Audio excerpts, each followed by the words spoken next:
Аят 4 тасмабызды уланып жатабыз. Туугандар, мен азыр өтө бир сонун жаңылыкка ээ болуп отурам, кубанып жатам. Анткени Кыргызстаныбыз өнүгүп акырындык менен.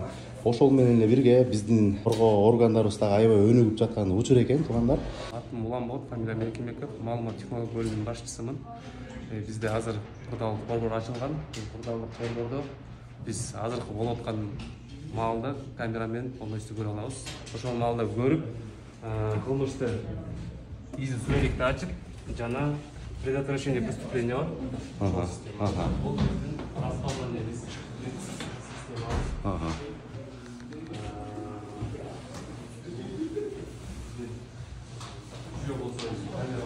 Ого. Камералар жакындаганы. Кана жакындатсаңыз тетигине. 1 километрге чейин, э? Бул Кордайдын посту. Анан жакын алыстатканда Карагыч алыстык. 360 градус. Ого. Ошондо эле биз бүт Токмок шаарын, Кара Балта шаары. Распознавание койсоңуз. Ага.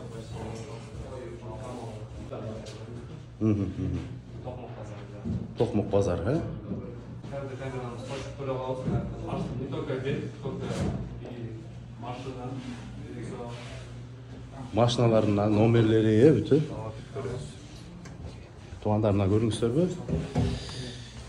Биздин кызматкерлер, биздин укук коргоо органдары уктап аткан жери жок. Жанагы нагрудной камера боюнча да бир маалымат уктун. Бул баягы үйүнө кетип калат, анда бир нерсе деп биз ойлойбуз го. Жок, туугандар, бул кызматкерлердин төшүндөгү тартып аткан камералар онлайн тартат экен. Анан GPS-ден өйдө бар экен, каякта жүрөт, кандай кылып атат, эмне кылып атат. Ошон үчүн туугандар, дагы бир системабыз бар. Биз эме кылабыз бул жерден. Мисалы, вызов 102 бияка түшөт. Ким каяка вызовго кетти, контролдойт. Тиги эмелерде патрульный.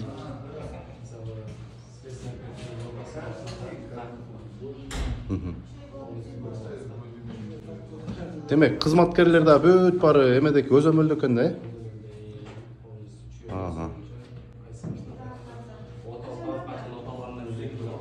От алгандан өйдөбү прям? От алып өчкөндөн өйдө контролдо.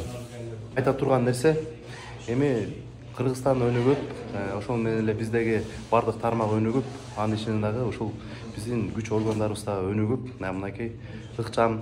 Демек, бул дегендик бардыгыбыз тынч, бейпил түндө уктасак болот. Кылмышкерлерге бир деле бир мүмкүнчүлүк азайып бараткандан кабар берет экен да, туугандар. Дагы камералар дагы көбөйт дедиңиз, э? Көбөйт экен, мынакей, ушинтип. Баары Голливудда «Враг государства» деген кинодон эле көрчү элек. Мынакей азыр Кыргызстанга да бул система жетиптир. Аябай кубанычтабыз. Чоң рахмат.